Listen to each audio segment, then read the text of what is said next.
இந்தியாவினுடைய James Bond, இந்தியாவினுடைய national security advisor Ajit Doval இவர் பண்ண தரமான சம்பவத்தை தான் இந்த வீடியோல பார்க்க போறோம்.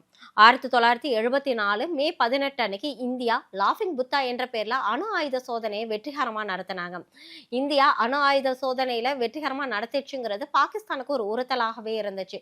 பாகிஸ்தானிடமும் ஒரு அணு ஆயுதம் வேணும்னா அதை தயாரிக்கும் பணியில இறங்கினாங்க. இதனால உலகம் முழுக்க இருக்கக்கூடிய விஞ்ஞானிகளுக்கு அவங்க அழைப்பு விடுத்தாங்க.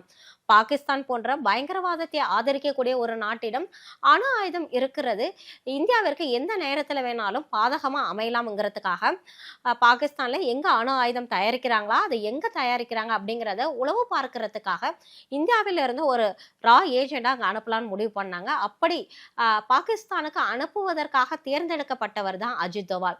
கிட்டத்தட்ட 7 வருஷம் இவர் பாகிஸ்தான்ல உளவாளியா இருந்திருக்கிறாரு. பாகிஸ்தான்ல கக்குட்டாங்கிற மலைகள் சூழ்ந்த ஒரு இடத்துல தான் அணு ஆயுதம் தயாரிக்கிறாங்க அப்படிங்கிறத இவர் கண்டுபிடிச்சிட்டாரு. ஆனா இதை நிரூபிக்கிறதுக்கு அவர்கிட்ட எந்த சாட்சியுமே இல்லை. அதனால அந்த பகுதியில அமைந்திருக்கக்கூடிய ஒரே ஒரு சலூன் இருந்திருக்கு. அந்த சலூன்ல போயிட்டு இந்த சலூன்ல இருக்கக்கூடிய முடிகள் எல்லாம் எங்க கிட்ட கொடுங்க, இதை நாங்க ஏற்றுமதி பண்ண போறோம்னா அங்க இருக்கிற முடிகள் எல்லாம் காசு கொடுத்து வாங்குறாரு. அந்த முடிகளை இந்தியாவிற்கு அனுப்பி வர்றாரு. இந்தியாவில் அந்த முடிகளை சோதிச்சு பார்த்ததுல அந்த முடிகள்ல அதிக அளவு கதிரியக்கம் இருக்கிறது, அதாவது ரேடியேஷன் இருக்கிறது கண்டுபிடிக்கப்பட்டுச்சு. இதன் மூலம் பாகிஸ்தான்ல அந்த பகுதியில எல்லாம் அணு ஆயுதம் தயாரிக்கிறாங்க அப்படிங்கிறதை இவர் கண்டுபிடிச்சிட்டாரு.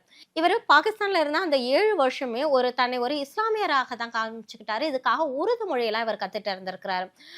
அப்போ அங்க இருக்கக்கூடிய காலகட்டத்துல இவர் ஒரு மசூதிக்கு போய் தொழுதுட்டு வரும்பொழுது ஒருவர் அஜித் தோவாலை அழைச்சி, நீ இஸ்லாமியர் இல்லதானே அப்படின்னு கேட்டிருக்கிறாரு. இது அஜித் தோவாலுக்கு மிகப்பெரிய ஆச்சரியமாக இருந்திருக்கு. உன்னுடைய காதுகள் குத்தப்பட்டிருக்கு, இஸ்லாமியர்கள் யாரும் காது குத்த மாட்டாங்க, அதனால நீ ஒரு இஸ்லாமியரா இருக்க முடியாது அப்படின்னு சொல்லியிருக்கிறாங்க. உடனே இவர் சுதாரிச்சுக்கிட்ட இவரு, நான் பிறக்கும் போது ஹிந்துவா தான் பிறந்தேன், ஆனா முஸ்லீமா கன்வெர்ட் ஆயிட்டேன் அப்படின்னு சொல்லியிருக்கிறார். இதை போல வேற யாரிடமும் மாட்டிக்கொள்ள கூடாது அப்படிங்கிறதுக்காக பிளாஸ்டிக் சர்ஜரி செஞ்சு அந்த துளையை இவர் அடைச்சிருக்கிறார். இப்ப நான் சொன்னது அஜித் தோவால் பண்ண ஒரு சின்ன ஒரு விஷயம் தான்.